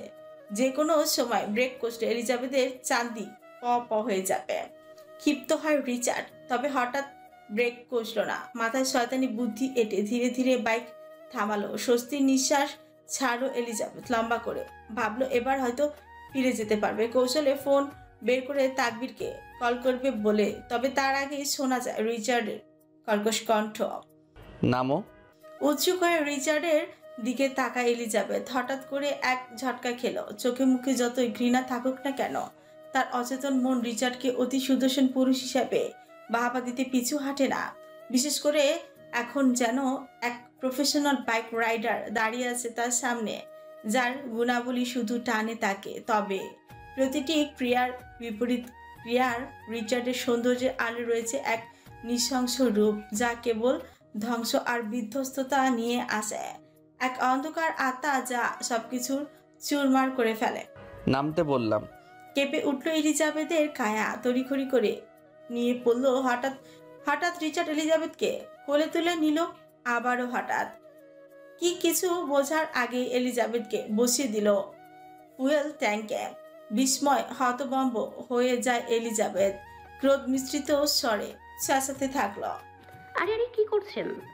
রিচার্ড কোনো উত্তর দিল না, শুধু ধীর পায়ে এগিয়ে বাইকে উঠে বসল। অতঃপর এলিজাবেথের দুই বাহুর ফাঁক দিয়ে হাত দিয়ে বাড়িয়ে শক্তভাবে গিয়ারের চাপ বসালো। রিচার্ডের নড়চড় এতটাই ঠান্ডা এবং নিয়ন্ত্রিত যে এলিজাবেথ অবাকের সাথে সাথে শিহরিত হয়। রিচার্ডের লম্বা গড়নের কারণে ওর মাথা এখনো এলিজাবেথের প্রায় সমান উচ্চতায়, যদিও এলিজাবেথ উপরে বসা। এলিজাবেথের বুকের ভেতর ধুকপুকানি ক্রমশ বাড়তে থাকলো। ধারণা করতে পারছে খুব ভয়ঙ্কর কিছু হতে চলেছে। রিচার্ডের চোখে নেই কোনো ক্ষিপ্ততা, মুখায়ব স্থির। তবে এত কাছাকাছি উপস্থিতি যেন এলিজাবেথের শরীর জুড়ে অদ্ভুত এক অস্বস্তি তৈরি করে দিল। তা বুঝতে পেরে রিচার্ড ধীরে ধীরে এলিজাবেথের দিকে আরো ঝুঁকতে থাকলো। উষ্ঠপুটে বাঁকানো হাসে। ওর শরীরের উষ্ণতা এবং অস্তিত্ব এলিজাবেথের মনকে জটিলতায় ভরিয়ে তুলছে, যেন পুরো পৃথিবী থমকে গেল রিচার্ডের অনভিপ্রেত কাছাকাছি আসায়। এবার কেঁদেই দিবে এলিজাবেথ। তখনই হঠাৎ রিচার্ড তার গম্ভীর গুরু গম্ভীর হাসকি স্বরে বলে উঠল, I am want you baby, hug me back. তবে ব্যাপার না, রিচার্ড সোজা পথে নয়, বাঁকা আঙুলেই কাজ হাসিল করতে পছন্দ করে অধিক। আতঙ্কিত চোখ থেকে গড়িয়ে পড়ছে জল, আর রিচার্ডের হুঁশিয়ারি বাণী শিরা উপশিরে কাঁপন ধরাচ্ছে। কোনো ভূমিকা ছাড়া রিচার্ড এক টানে উভয়ের হেলমেটই খুলে রাস্তায় পাশে ছুঁড়ে ফেলে দিল। পরক্ষণে বাইক স্টার্ট দিয়ে জোর গতিতে ছুটতে শুরু করলো। গতিহীন বাতাসের তোড়ে এলিজাবেথের চুল এলোমেলো উঠতে থাকলো। কিছু আশ্রয় পড়ছে রিচার্ডের চওড়া তামুকে। গতিহারা অকুতভয়ী হৃদপিণ্ড হৃদস্পন্দন, অন্তঃকরণে সুনামির প্রলয়, তাও ধরল না এলিজাবেথ। এতে রিচার্ডের ক্রোধের সঙ্গে পাল্লা দিয়ে বাইকের গতিও বাড়ছে, আর সেই সঙ্গে এলিজাবেথের বুকের গভীরে দম বন্ধ সুনামি। চোখ খুলে তাকানো দুঃসাধ্য হয়ে যায়, তবুও নিজেকে সংবরণ করে রাখলো এলিজাবেথ। হাত বাড়ালো না, ছুতে চাইল না রিচার্ডকে। এই ভয়ঙ্কর অমানবিক ক্রোধের মূর্ত প্রতীককে চল শক্ত করে কটমট করে তুলছে রিচার্ড। উভয় দৃষ্টির মিলন অনড়ভাবে চেয়ে আছে শুধু একের পর একে অপরের দিকে। এ যেন এক ভিন্ন প্রতিযোগিতা, শুধু ভিন্ন দৃষ্টিভঙ্গি। অমোঘ দৃষ্টিভঙ্গ করলো রিচার্ড এলিজাবেথের কাঁধের ফাঁক দিয়ে। শূন্য এই দৃষ্টিতে তাকিয়ে আছে ফাঁকা হাইওয়ের দিকে। জনশূন্য রাস্তা ইচ্ছে করেই এসেছে রিচার্ড। দৃষ্টিতে জমে থাকা ক্রোধের পাহাড় যেন যে কোনো মুহূর্তেই ধসে পড়বে, ভাসিয়ে নিয়ে যাবে সবকিছু। তবে আজ নিয়ন্ত্রণ হারায় না রিচার্ড। নতুন পন্থা কাজে লাগালো রিচার্ডের ধরাশয়ী অতর্কিত কাজে। বিস্ময়ে চরম পর্যায়ে চলে যায় এলিজাবেথ। রিচার্ড এক হাতে এলিজাবেথের বাহু ধরে ওকে শুইয়েই দিল ফুয়েল ট্যাঙ্কের উপর। এলিজাবেথের মাথা গিয়ে ঠেকলো স্পিডোমিটারে। এলিজাবেথ এক বিশাল ঝটকা খেলো। ওর মাথার উপর তারকাময় আকাশ, নৃশংস মধ্যরাতে একটি দীর্ঘ হাইওয়ে, চারপাশ নীরব, আকাশে অসংখ্য তারার মেলা, আর দূরে হালকা চাঁদের আলো ছড়িয়ে পড়ছে। বাইকের হেডলাইটের আলো অন্ধকার চিরে সামনে এগোচ্ছে। এলিজাবেথ একদম ফ্রেস্ট। রিচার্ড গম্ভীর দৃষ্টিতে এলিজাবেথের দিকে তাকালো, যেন কিছু অদৃশ্য শক্তি তাকে টেনে নিচ্ছে। এরপর ওপর বাতাসে এলিজাবেথের ওপরে কাপড় সরে গেল। তৎক্ষণাৎ রিচার্ড ওর বরফ শীতল হাত রাখলো এলিজাবেথের উদলে। রাখা মাত্র এলিজাবেথের শরীর তরঙ্গের মতন অনুভূতির ঢেউ খেলেই গেল। প্রকম্পিত ভাবে এক ঝটকায় এলিজাবেথ নিয়ন্ত্রণ হারিয়ে উঠে সহসাই দু হাতে রিচার্ডের গলায় পেঁচিয়ে ধরল। দু পা দিয়ে রিচার্ডের কোমর আঁকড়ে ধরল। অবিশ্বাস্য শ্বাস প্রশ্বাসের মধ্যেই তারা এক হয়ে গেল কোনো এক অজানা গুরুতা বা অনিশ্চয়তার মধ্যে। দুজনের অস্বাভাবিক শ্বাস প্রশ্বাসের মাঝে এক অদৃশ্য সম্পর্কের গভীরতা অনুভব হতেই থাকলো। বিজয়ের হাসি ফুটে উঠল রিচার্ডের উষ্ঠপুটে, তবে বরাবরের মতোই তার রহস্যময় অদৃশ্য। চারপাশে গভীর নীরবতা, শুধু বাইকের শব্দ এবং হালকা হাওয়া শোন।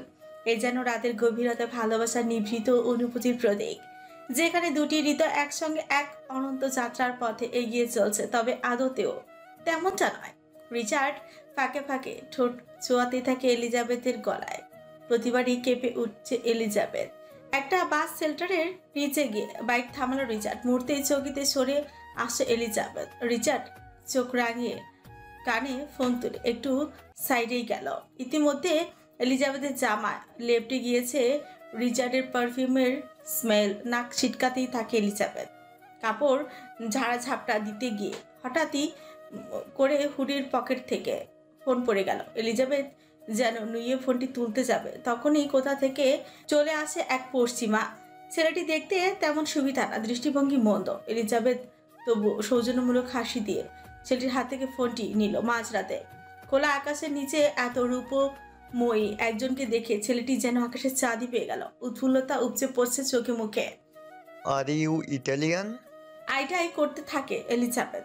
টিবা ফিরিয়ে এইদিক ওইদিক রিচার্ডকে খুঁজতে থাকে। রিচার্ডের সাথে সম্পর্কে জটিলতা থাকলেও এই অজানা শহরে সেই একমাত্র পরিচিত এই মুহূর্তে ছেলেটা নোংরা দৃষ্টিতে এলিজাবেথের পা থেকে মাথা পর্যন্ত নজর বুলাতে থাকে।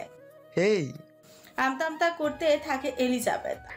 No no, I am Russian. Oh I C.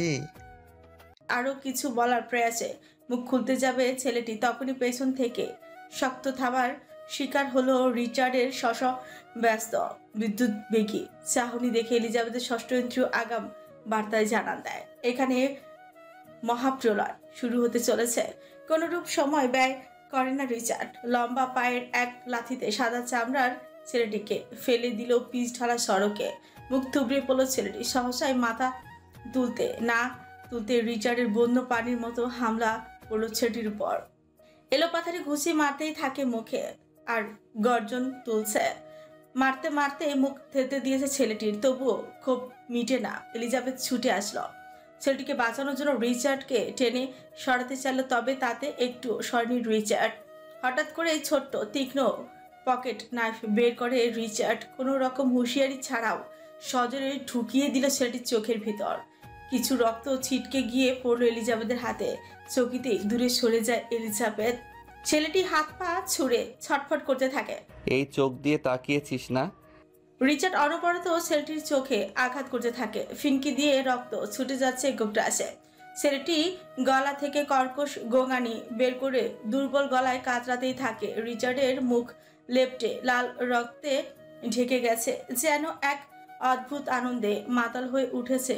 হঠাৎ চোখে পড়ল ছেলেটির হাতে বিদঘুটে শয়তানি হাসি দিয়ে ধীরে ধীরে দাঁড়ার রিচার্ড। যেই হাতে ছেলেটি এলিজাবেথকে ফোন এগিয়ে দিয়েছিল, সেই হাতটি মুষ্টিবদ্ধ করে টেনে নিয়ে যায় দুই পায়ের মাঝখানে। এক প্রবল মোচড়ে হাতটি ছিঁড়ে শরীর থেকে আলাদা করে ফেলে। রক্ত ছিটকে পড়ে চারিদিকে, আর রিচার্ডের উন্মাদনা যেন আরো বেড়ে যায়। রিচার্ডের প্রতিটি কার্যকলাপ এতটা নৃশংস ও অপ্রীতিকর যে চারপাশের পরিবেশ ভারী হয়ে উঠল। দু হাতে মুখ চেপে ডুকরে কেঁদে উঠল এলিজাবেথ। এই মুহূর্তে রিচার্ডকে রক্তপায়ী পিশাচের মতোই লাগছে। রক্তাক্ত মুখে রিচার্ড গিবা ঘুরিয়ে তাকালো এলিজাবেথের দিকে। কেঁপে উঠল ভেতরে। এলিজাবেথ প্রাণ বাঁচানোর তাগিদে সামনে দৌড় দিল। নিঃশ্বাস ভারী, চোখে আতঙ্ক, পেছনে হিংস্র জন্তুর মতো তেড়ে আসছে রিচার্ড। চোখে শয়তানি আগুন। খোলা রাস্তায় ভয় আর মৃত্যু হাত ধরাধরি করে দৌড়াচ্ছে। এদিকে তটস্থ লাস্যময়ী নারী, আর অন্যদিকে বিষাদের রাজা, যার হাতে রক্তে ভেজা ছুরি। রিচার্ড খুব সহজে ধরে ফেলতে পারে এলিজাবেথকে। পেছন থেকে হ্যাচকা টানে নিজের নিকটে নিয়ে আসে। রিচার্ডকে এত কাছে দেখতে পেয়ে ভয় যেন আরো অধিক হতে থাকে। হাউমাউ করে কাঁদতে থাকে এলিজাবেথ। কোনো কিছুই কানে নিচ্ছে না রিচার্ড। অদ্ভুত এক দৃষ্টিতে চেয়ে আছে এলিজাবেথের হাতের দিকে। এই হাত দিয়ে ওই ছেলের হাত ধরতে যাচ্ছিলি না? চোখ বড় বড় হয়ে যায় এলিজাবেথের। কিছু বলতে যাবে তার আগেই রিচার্ড সদর্পণে ছুটি চালিয়ে দিল এলিজাবেথের হাতের তালুতে। আহ! বেড সাইডে হেলান দিয়ে গুটিয়ে হাঁটু মুড়ে বসে রয়েছে এলিজাবেথ। কার্নিশ বেয়ে গড়িয়ে গড়িয়ে পড়ছে বিন্দু বিন্দু জলরাশি। দৃষ্টি জানালার কাজ গলিয়ে বাইরে। হঠাৎ দরজা খোলার শব্দ। সামনে তাকালো এলিজাবেথ। তাকবীরকে দেখে সাথে সাথে মুখ ফিরিয়ে নিল। ভেতর ভেতরে চাপের দৃঢ়তা যেন বাড়তেই আছে শুধু। তাকবীর পাশে এসে বসলো এলিজাবেথের। কিছু পল এলিজাবেথের দিকে চেয়ে থাকলো। তাকালো হাতে, রক্তমাখা হাত দেখে চোখ বুঝলো তাকবীর। ব্যান্ডেজ করো না কেন? এলিজাবেথ নিঃশব্দ, যেন বেঁচে থেকেও সে নৃত্য করছে। অবর্ণীয় এক যন্ত্রণায় ডুবে তপ্ত শ্বাস ফেলে তাকবীর। চোখে গভীর শোক। দু হাতের আজলায় আলতো করে তুলে নিল এলিজাবেথের কাটা হাত, যেন সে কোনো মূল্যবান বস্তু। তাকবীর যখন আসছিল সঙ্গে ফার্স্ট এড বক্সও নিয়ে এসেছিল। সাবধানতার সাথে তুলো দিয়ে রক্ত পরিষ্কার করতেই থাকে। কি অদ্ভুত না, একজন দুঃখ দেয় আর একজন তা সরিয়ে দেয়। মৃদু গলায় বলল এলিজাবেথ। তাকবীর কোনো উত্তর দিল না, কেবল সাবধানে ব্যান্ডেজ করতে থাকলো। কিছু মুহূর্ত নীরবতা পেরিয়ে গেল। সময়ও থেমে গেছে, সময়ও থেমেছিল। শোকে মূর্ছা যে হঠাৎ এলিজাবেথ তার হাতে ঠান্ডা স্পর্শ অনুভব করে। অবচেতন ভাবে সামনে তাকায়। তাকবীর মাথা নুইয়ে রেখে তার কাজ করে যাচ্ছিল, সমস্ত পৃথিবীকে ভুলে। ভালো মানুষ, আপনি কাঁদছেন? এলিজাবেথ অবাক হয়ে প্রশ্ন করলো। এতক্ষণে গিয়ে মাথা তুলো থাকবে, চোখ ভেজা, কাঁপছে গলা বলল। মানুষটা আমি খুব শক্ত মনের, বুঝলে, কিন্তু প্রসঙ্গ যখন তুমি, তখন অল্পতেই ভেঙে পড়ি। এবার শব্দ করে কাঁদতে থাকে এলিজাবেথ। ব্যতিব্যস্ত হয়ে যায় তাকবীরও। ওর অভিব্যক্তি এমন যেন সে এসবের জন্যই দায়ী। কণ্ঠস্বর তেমনই। আমাকে ক্ষমা করে তাহলে খুশি, আমি তোমাকে নিরাপদ রাখতে পারছি না। আমি পারছি না যথাযথভাবে আমার দায়িত্ব পালন করতে। এলিজাবেথ কাঁদতে কাঁদতেই বলল। আপনি আমাকে রেখে কোথায় চলে যান? ভালো মানুষ আমাকে যন্ত্রণা দিতে দিতে মেরে ফেলবে। সে কারো সুখ সহ্য করতে পারে না, তিলে তিলে শেষ করে দেবে আমাকে, সাথে আপনাকেও। শক্ত হয় তাকবীরের চিবুক। রুষ্ট গলায় বলল, কাউকে ছাড়বো না আমি। তোমাকে কষ্ট দেওয়ার প্রত্যেককে শাস্তি পেতে হবে। কথাগুলো বলার সময় ওর চোখে ছিল জ্বলন্ত আগুনের লেলিহান। ভয় পেয়ে এলিজাবেথ তড়িঘড়ি করে বলল, দয়া করুণা সূচক ঝামেলায় জড়াবেন না, আমি একটু শান্তি চাই। আবারও নরম হলো তাকবীরের স্বর। একদম ভেঙে গুঁড়ো নিজের এলোভ হাতে তুলে নিল এলিজাবেথের কাটা হাত। তুমি তো আমাকে ধ্বংসের মুখে নিয়ে যাচ্ছ দিন দিন। তোমার চোখে ভেসে ওঠে আমার ধ্বংসের প্রতিচ্ছবি। এসব কি বলছেন ভালো মানুষ? ভালোবাসা গোপনে থাকলে সবচেয়ে সুন্দর হয়, এই কথা জানি, কিন্তু এক জিনিস আর মনের মধ্যে ধরে রাখা আমার পক্ষে সম্ভব নয়। দিন দিন যেন তোমার মায়ের গভীরতায় তলিয়ে যাচ্ছে। এই অনুভূতির ভার আর বইতে পারছি না। বলো তো আমি কি করব? এলিজাবেথ কোনো উত্তর দিল না, নীরবে বসে রইল। তাকবীর যথারীতি আজও তার উপর কোনো চাপ সৃষ্টি করলো না। সম্পূর্ণ এখতিয়ার থাকা সত্ত্বেও এক গভীর শ্বাস ফেলে উঠে দাঁড়ালো। তারপর তীক্ষ্ণ পদক্ষেপে রুম থেকে বেরিয়ে গেল। এলিজাবেথ এখনো এক দৃষ্টিতে নিচের দিকে তাকিয়ে আছে, দৃষ্টি শূন্য, প্রাণহীন। কিছুক্ষণ পর তাকবীর আবারও ফিরে এলো। এবার তার হাতে ছিল এক গাদা মেডিকেল ফাইল। আগের জায়গায় এসে বসে ফাইলগুলো এলিজাবেথের সামনে রাখলো। এলিজাবেথ ভ্রুজোড়া কুচকে তাকিয়ে রইল ফাইলগুলোর দিকে, চোখে একরাশ প্রশ্ন। এগুলো দেখো, সব উত্তর পেয়ে যাবে। আমি তো এগুলো বুঝি না। একদম বাচ্চাদের মতোই উত্তর দিল এলিজাবেথ। হাসলো তাকবীর। পরপর অবলীলায় বলে দিল কঠিন এক কথা। গলার সুর ছিল আশ্চর্য রকম সহজ। আমার হার্টের প্রবলেম আছে লুকেছি, হার্ট ফেলিওর। আটকে উঠলো এলিজাবেথ। হঠাৎ করে শূন্য শূন্য লাগতে শুরু হয়। তাকবীর গভীর ভাবে ওর মুখের অভিব্যক্তি পর্যবেক্ষণ করলো। তারপর ফাইল থেকে একটি রিপোর্ট টেনে তুলল। বলল, এগুলো আমার থেরাপির সকল রিপোর্ট। তুমি জানতে চাও না মাঝে মধ্যে আমি কোথায় চলে যাই, কেন ডক্টর কাছে গিয়েছিলাম? এর জন্যই আমার হার্টের চিকিৎসা চলছে। খুব শীঘ্র হার্ট ট্রান্সপ্লান্ট করা হবে। কাঁপছে এলিজাবেথের গলা। কিন্তু এটা তো খুবই রিস্কি। হালকা হাসলো থাকবে। হ্যাঁ জানি, তবে কি করব বলো, আমার যে খুব শখ তোমার সাথে বাঁচার। কাঁদছে এলিজাবেথ। আপনি আমাকে আগে বলেননি কেন? এই জন্যই তো বলতে চাইনি, জানতাম বলি হুড় হুড় করে কেঁদে কুটে একটা করে ফেলবে। আর একটু ধৈর্য ধর হলে খুশি, অপারেশন হলে আমরা অনেক দূরে চলে যাব, আর কষ্ট পেতে দেব না। এত খারাপ পর্যায়ে কিভাবে গেল ভালো মানুষ? ছোট থেকে একটা সমস্যা ছিল, তবে কয়েক বছর আগে একটা ট্রমা থেকে। তাই বলে এত বড় রোগ বাঁধিয়ে ফেলবেন? মাথা নুয়ে মৃদু হাসলো তাকবির বলল। তখন ভেঙে চুরমার হওয়া আবিটাকে কে কখনো সামলাতে আসেনি যে। নিস্তব্ধ পরিবেশ, শুধু নাকটানা শব্দ। মৃদু শব্দে হাসলো তাকবির। ব্যথা জর্জরিত স্বরে হেসে হেসে বলল। এই মেয়ে কান্না করছে কেন তুমি? এলিজাবেথ ফ্যাস ফ্যাসে আওয়াজে বলল। আপনার স্ত্রী হিসেবে কোনো দায়িত্ব পালন করতে পারছি না আমি, উল্টো আমার জন্য ভুগতে হচ্ছে আপনার। তোমার কাছে যেটা দায়িত্বহীনতা, সেরাটাই আমার তৃপ্তি। শুধু তুমি পাশে থাকায়। তোমার কাছে যেটা ভোগ্য, আমার কাছে সেটা কর্তব্য। নিঃশব্দে পার হলো কিছু মুহূর্ত। তাকবির উঠে দাঁড়ালো। এলিজাবেথ মাথা তুলে ওর দিকে তাকাতে একটা অমায়িক হাসি উপহার দিল। পরপর হেসে জানতে চাইল। ঘুমাইছে? এলিজাবেথ দুপাশে মাথা নাড়ল। ঠিক আছে, তবে একটু গল্প করা যাক।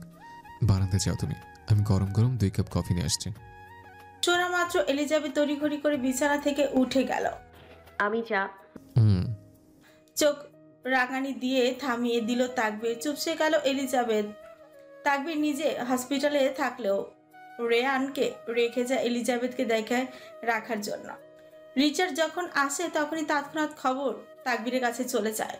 অতঃপর তাকবির কৌশলে ফাদারের মাধ্যমে রিচার্ডকে ফিরিয়ে নেয়। রিচার্ড যখন ম্যানশনে প্রবেশ করে বুঝতে পারে সবকিছুই ছিল সাজানো নাটক, তখন ওর ভিতরে খুব আরো প্রবল হয়ে উঠল। সেই জন্যই আবারও যায় এলিজাবেথের কাছে। রিচার্ড যখন এলিজাবেথকে নিয়ে যাচ্ছিল, রেয়ান ওদের দূর থেকে ওদের ফলো করে। যখন তাকবিরকে থেরাপি দেওয়া হচ্ছিল, যার কারণে রেয়ান নিজ কৌশলে ওদের পিছু যেতে থাকলো। ছুরিকাহত করে মাঝ রাস্তায় ফেলে চলে যায়। তখনই রেয়ান এলিজাবেথকে রেস্কিউ করে। খোলা বারান্দার চাঁদের আলোয় চারপাশ ঝলমল করছে। হালকা বাতাসে পাতার মৃদু সুর যেন রাতে এক অদ্ভুত শান্তি এনে দিচ্ছে। এলিজাবেথ কফির মগ হাতে নিয়ে এক দৃষ্টিতে তাকিয়ে আছে রূপলি থালার মতো গোল চাঁদে। নিজেকে কি মানুষ এভাবে এত দেখে? বুঝলো না এলিজাবেথ। তাকবির প্রিয় চেয়ে কৌশলে বুঝিয়ে দিল। লাজুক হাসি দিল এলিজাবেথ। বহমান সময় পেরিয়ে যাচ্ছে নিজ গতিতে। কথা আসর জমালো এলিজাবেথ নিজ থেকে। একটা জোকস বলুন না ভালো মানুষ। তাকবির হাত থেকে কফির মগ ছোট টেবিলে রাখলো। রক্তাভ মুখশ্রীতে সংকোচ। না না বাবা না, মাফ চাই, আমার জোকস বরাবরই খুব বাজে। না বলতেই হবে, চুপ। জিদ ধরলো এলিজাবেথ। ফোঁস করে নিঃশ্বাস ছাড়লো তাকবির। কাইকুই করে ধরাশয়ী আওয়াজে বলল। শুরু করলাম তবে। বাচ্চা দেওয়া চিরকাল, সিরা মারো ভেড়ার। দু হাতে কান পেঁচিয়ে উঠলো এলিজাবেথ। ফিক করে হেসে দিল তাকবির। আমি বলেছিলাম আমার জোকস খুবই বাজে এবং অশ্লীল। তাকবীরের দিকে চোখ ছোট ছোট করে তাকালো এলিজাবেথ ভ্রু নাচিয়ে বলল। কিন্তু আপনাকে তো দেখতে খুবই সাদা সিধা লাগে। গলা খাসকি দিয়ে একটু ভাব নিল তাকবীর। হ্যাঁ তো ভালো মানুষকে তো ভালো লাগবেই না? আমি নিতান্তই সোশ্যাল সমাজের ভদ্রলোক। ভেঙচি কাটলো এলিজাবেথ। হঠাৎ করে গম্ভীর হলো ওর কণ্ঠস্বর। স্বরে উত্তেজনা, দৃষ্টি নিবিড়, জানার আগ্রহবোধ অসীম। আচ্ছা, আপনার পাস্টে কি এমন ট্রমা ছিল? আমি জানতে চাই ভালো মানুষ। শ্যামলার চেহারায় আধার নেমে এলো। কথা পাল্টাতে চাইলো তাকবীর। বাদ দাও, অতীত কেবল অতীত, তাকে সামনে টেনে না আনে বুদ্ধিমানের কাজ। আমি সত্যিটা জানতে চাই, আর সেই অধিকারও কিন্তু আমার রয়েছে। অধিকার? তাকবীরের ঠোঁট ফুলে উঠল প্রশান্তিময় হাসির অস্পষ্ট ঝলকানে। অগত্যা রাজি হলো। অতি নিরেট ঠান্ডা স্বরে বলতে শুরু করলো। আগে আমার বিয়ে ঠিক হয়েছিল এর বেশি আমার চাচাতো বোনের সাথে। এলিজাবেথের চোখে মুখে কোনোরূপ আশ্চর্য কিংবা উৎকণ্ঠা দেখা গেল না, বরং আরো আগ্রহ নিয়ে জানতে চাইল। হ্যাঁ, তারপর? বেতের চেয়ারে গা এলিয়ে দিল তাকবীর।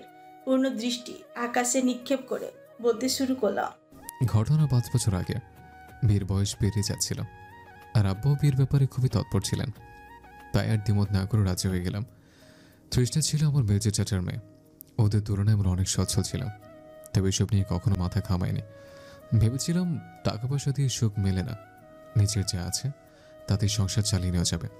শুধু ভাবলাম মেয়ে পরিচিত, আর আমি চেয়েছিলাম সুন্দর একটা সংসার। সম্পর্কটা পারিবারিকভাবে এগোতে থাকলো।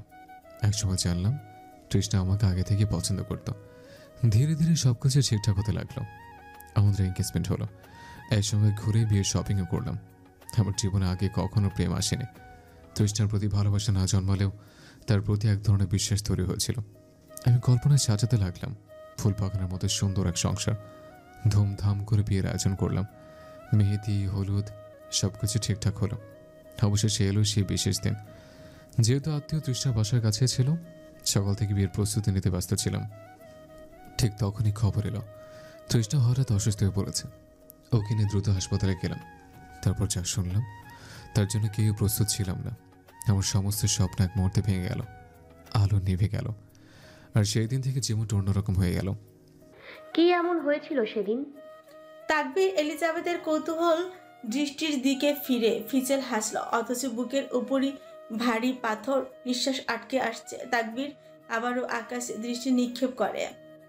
বিয়ের দিন সকালে তৃষ্ণার অসুস্থতার খবর শুনে দুশ্চিন্তায় দৌড়ে গেলাম হাসপাতালে। সেখানে গিয়ে যা জানলাম তা আমার পুরো পৃথিবীটা ওলটপালট করে দিল। তৃষ্ণা ছিল 2 মাসের গর্ভবতী। চমকে উঠলাম। আমার কিছু জানা ছিল না। পরে বুঝতে পারলাম আমার চাচি আগেই সব জানত। তৃষ্ণার প্রাক্তনের সন্তান ছিল ওটা, যে দায়িত্ব নিতে অস্বীকার করেছিল। তারা কৌশলে আমাকে সেই দায়িত্বের ফাঁদে ফেলতে চেয়েছিল। ভালোবাসার নামে প্রতারণার ছলনা আমি কিছুতেই মেনে নিতে পারিনি। বিয়েটা সেদিনে ভেঙে দিলাম, কিন্তু এরপর শুরু হলো এক নতুন দুঃস্বপ্ন। এই ঘটনা বাতাসের মতো ছড়িয়ে পড়লো চারদিকে। আমি তখনও রাজনীতির সঙ্গে সরাসরি যুক্ত। যারা আগে সম্মানের সঙ্গে সালাম দিত, তারই পেছনের মুখ লুকিয়ে হাসত, ঠাট্টা করত। তাদের সে বিদ্রুপ হাসি আমার অস্তিত্বকে মুছে ফেলার মতো হয়ে দাঁড়ালো। পুরুষ মানুষ বুকের গভীর যন্ত্রণা মুখ ফুটে বলতে পারে না, আমিও পারিনি। তৃষ্ণার সে বিশ্বাসঘাতকতা, পারিবারিক প্রতারণা আর সমাজের তির্যক কথাগুলো আমার ভেতর থেকে কুড়িয়ে দিল। আস্তে আস্তে আমি ডুবে গেলাম এক গভীর অন্ধকারে, যাকে সবাই ডিপ্রেশন বলে, আর আমি বলি নিঃশব্দ মৃত্যু। নাক টানার শব্দে তাকবীর ঘুরে তাকালো এলিজাবেথের দিকে। এলিজাবেথ কাঁদছে, হাসলো তাকবীর। তুমি কান্না করছো কেন? এলিজাবেথ ফুপিয়ে ফুপিয়ে কাঁদতে কাঁদতে বলল, আপনার জীবনে এত কষ্ট ছিল? তাকবীর একগাল হেসে প্রত্যুত্তরে বলল, কারণ তখন তুমি ছিলে না। এখন দেখো আমার কোনো কষ্ট নেই, হাসছি আমি। অতীতকে আমি অতীতে চাপা রেখে এসেছি। আপনি চাইলে বাচ্চাটার দায়িত্ব নিতে পারতেন। যার প্রতি আমার ভালোবাসা ছিল না, কিভাবে তার এত বড় ভুল মেনে নিতাম? কিভাবে অন্যের সন্তানের দায়িত্ব নিতাম বলো? এর উত্তর নেই এলিজাবেথের কাছে। পরে কি হলো ওদের? না, মেয়েটা কি করেছিল?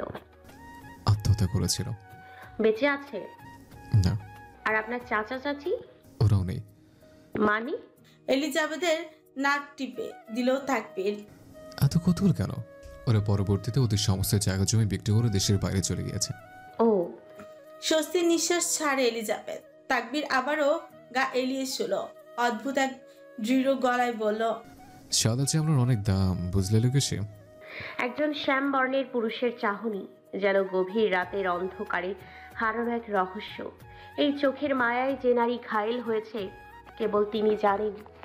কতটা ভয়ানক আর মোহময় সেই চাহনি।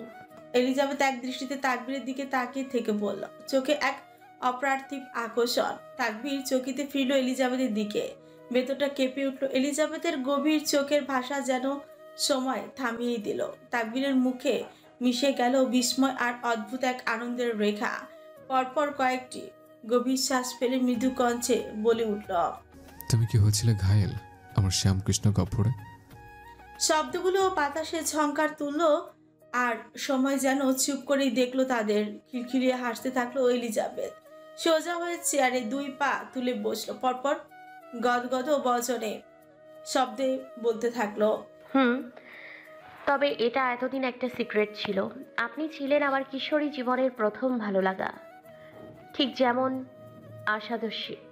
যেমন অষ্টাদশীরা শাহরুখ খানের প্রেমে পড়ে, তেমনি আপনিও আমার চোখে ধরা খেয়েছিলেন, নির্ভীকে, নিঃশব্দে আর গভীরভাবে। আর এখন ভালো লাগা থেকে ভালো বন্ধু। এতেই খুশি হলো তাকবীর। এক সময় সে নিজেই তো বলেছিল এলিজাবেথকে তার কাছে মুক্তমনা হতে, দ্বিধা ছাড়াই নিজের কথা বলতে। আর আজ এলিজাবেথ তাই করল, সংকোচের বেড়াজাল পেরিয়ে জানিয়ে দিল অপার্থিব এক সত্য। তাকবীরের মন ভরে গেল এই সামান্যতেই। তার চাওয়া তো খুবই সীমিত। এই মেয়ের কাছে শুধু চায় এই মেয়েটি নির্ভেজাল আন্তরিকতা আর সাহসিকতা। এই মুহূর্তে এলিজাবেথের সহজ স্বীকারোক্তি তাকবীরের কাছে এক মহার্ঘ উপহারী হয়ে ধরা দিল। লারা স্টপ। থামলো লারা, পেছন ফিরে তাকালো কাউচে বসে থাকা জেমসের দিকে। পরপর ফোনে সময় দেখে নিয়ে তারা লাগিয়ে বলল, ড্যাড কি বলবে তাড়াতাড়ি বলো, আই এম গেটিং লেট। কোথায় যাচ্ছ তুমি এই ড্রেস আপে? আমার কথায় লারা আরেকবার নিচের দিকেই তাকালো। ওর পরনে অতি সামান্য জামা, যাতে শুধু লজ্জাস্থানটুকুই ঢাকে, তাছাড়া শরীরের ত্বক ভাঁজ সবকিছু স্পষ্ট। লারার কপালে বিরক্তির ছাপ। লারা, ক্লাবে যাচ্ছি। লারা, আমি তোমার বাবা, তুমি এখন ক্লাবে কেন যাচ্ছ সেই খবর কিন্তু আমার কাছে এসে গিয়েছে অলরেডি। লাপাত্তা জবাব। তো কিন্তু ওর আশেপাশেও যাবে না। ওকে, ভালো না লাগার দুটো রিজন দেখাও ড্যাড। ও একটা ক্রিমিনাল। আর আমি ক্রিমিনালের মেয়ে। তীর তীর করে বাড়তে থাকে জেমসার। কিছু বলতে যাবে তার আগে লারা কড়া গলায় বলেই দিল, Confident, attractive, and yeah, he's a bad boy just like you. Honestly, I like bad boys. But Mama, I'm in love with a criminal, and this type of love isn't personal, it's physical. Mama, please don't cry. I'll be alright. All reason acid, I just cannot dare. I love the guy. গান গাইতে গাইতে চলে গেল লারা। James সোজা হয়ে বসলো, কপালে ক্রোধের ভাঁজ। সঙ্গে সঙ্গে কাউকে কল দিল। রিচার্ড এবং জেমস দুটি শীর্ষ গ্যাংয়ের প্রধান, একসময় ব্যবসা পার্টনার ছিল, কিন্তু ক্ষমতা ও এলাকায় নিয়ন্ত্রণে বিরোধ সৃষ্টি হলে তাদের সম্পর্ক শত্রুতায় পরিণত হয়। একে অপরের গ্যাংয়ের সদস্যের উপর আক্রমণ চালিয়ে তারা শহরে নিজ আয়তন নেওয়ার সারাক্ষণিক চেষ্টায় মেতে থাকে। আর তাদের মধ্যে এই দ্বন্দ্ব ক্রমশই গভীর থেকে গভীরতর হতেই চলেছে। বিস্তৃত হতে থাকে রিচার্ডের ক্ষমতা আর বাড়তে থাকে জেমসের ঈর্ষা। কয়েক বছর আগের ছোট্ট একটা ফ্ল্যাশব্যাক। একটা সাথে অন্ধকার পরিত্যক্ত বেসমেন্টে ছড়িয়ে আছে ভয়ার্ত নীরবতা। মাঝখানে পড়ে আছে একজন নারীর লাশ, নিথর এবং অমানবিকভাবে বিকৃত। তার শরীরের বাকি অংশ অক্ষত থাকলেও পেটটা যেন বর্বরভাবে খোলা। আক্রোশ আর পাশবিকতার স্পষ্ট চিহ্ন। নারী বুড়ি সব উল্টে বাইরে ছড়ানো, আর আশেপাশে রক্ত জমে মাটিকে লাল করে তুলেছে। রাশের পাশে একটা সাথে কোণে হাঁটু গেড়ে বসে আছে এক নরখাদক। তার ঠোঁটের চারপাশে লাল রক্তে ভেজা, দাঁতের ফাঁকে ফাঁকে মাংসের টুকরো, চোখের জোড়া অস্বাভাবিক উজ্জ্বল, যেন শিকার শেষে তৃপ্তি নিচ্ছে। আচ্ছা বস, আপনার কাছে ভালোবাসার মানে কি? রিচার্ড পরবর্তী বোতল খালাস করে দৃঢ় স্বরে উত্তর দিল, আমার কাছে ভালোবাসা মানে ওটাই যেটার কোনো অস্তিত্ব নেই। লুকাসের মুখটা একদমই চুপসে গেল, যেন ফোলা বেলুন হঠাৎ করে বাতাসে হারিয়েছে। অথচ সে তো সত্যি সত্যি সুইটিকে ভালোবেসে এবং গভীরভাবে অনুভব করে সেই ভালোবাসার শক্তি। কিন্তু রিচার্ডের কথা শুনে লুকাসের মনে ভয় গেঁথেই গেল। আধারের ছোঁয়ায়, আধারের ছায়ায় ঢেকে থাকা মুখ আরো ম্লান হয়ে উঠল। আর মায়া? রিচার্ড একই ভঙ্গিতে একই স্বরে তৎক্ষণাৎ উত্তর দিল, মানুষ মায়ায় বিভ্রান্ত হয়ে নিজেকে ধ্বংসের পথে নিয়ে যায়। বুকের ভিতর যেন বোমা বিস্ফোরণ হলো লুকাসের। তবে কি ভালোবাসা পাপ? হুম, ভালোবাসা পাপ নয়, পাপ নিজের থেকে বেশি অন্যকে ভালোবাসা। রিচার্ড আজ নিজের মধ্যে নেই, অতিরিক্ত নেশা করে ফেলেছে। এভাবে মদ রিচার্ড আগে আর কখনো খায়নি। সেই কখন থেকে এক টানা ভাবে মদ খেয়ে যাচ্ছে, তাই কি সব বলছে নিজেও জানে না। সজ্ঞানে থাকা অবস্থায় এর একটা প্রশ্নের উত্তর দেওয়া তো দূর, এসব উদ্ভট প্রশ্ন করার জন্য লুকাসের হালুয়াই টাইট করে দিত এতক্ষণে। লুকাসের ললাটে চিন্তার ভাঁজে ভাঁজে বিভক্ত হলো। কয়েকবার ঠোক গিলে নিল লুকাস। তাহলে কি বস একপাক্ষিক প্রেমই ভালো, যেখানে কোনো প্রত্যাশা নেই, চাওয়া পাওয়া কিংবা কষ্টের আঘাত নেই? রিচার্ড অদ্ভুতভাবে হাসল, কণ্ঠে প্রবল আত্মবিশ্বাস। কাটকাট গলায় বলল, একতরফা প্রেম বলে কিছু নেই, থাকে শুধু ভালোবাসা। তুমি যার প্রেমে পড়বে সে এক মুহূর্তের জন্যে হলেও তোমার প্রেমে পড়বে। যদি তা না হয় তবে তা প্রেম নয়, শুধুই একপাক্ষিক এক অনুভূতি, যা সম্পূর্ণতার ছায়াও হতে পারে না। রিচার্ড কায়নাত কি প্রেমে পড়েছে কখনো? প্রেম রিচার্ড কায়নাতের হৃদয়ের সাথে মানায় না। যেমন চাঁদের বিপরীতে অমাবস্যা, দুটি আলাদা পৃথিবী একে অপরকে ছুঁতে পারে না, ঠিক তেমন। মনকে একবার প্রশ্ন করেই দেখুন না। রিচার্ড এবার হেলানো থেকে সোজা হয়ে বসলো, নেশালো চোখের দৃষ্টি পূর্ণ দিল লুকাসের উপর। তার সেই গুরু গম্ভীর অগ্নিস্ফুলিঙ্গের ন্যায় গলায় বলা, নেশা আমাকে তৃপ্তি দেয় লুকাস, তবে মাতাল করে না। তাই বুঝে শুনে ভেবেচিন্তে কথা বলো যে কার সামনে বলছো।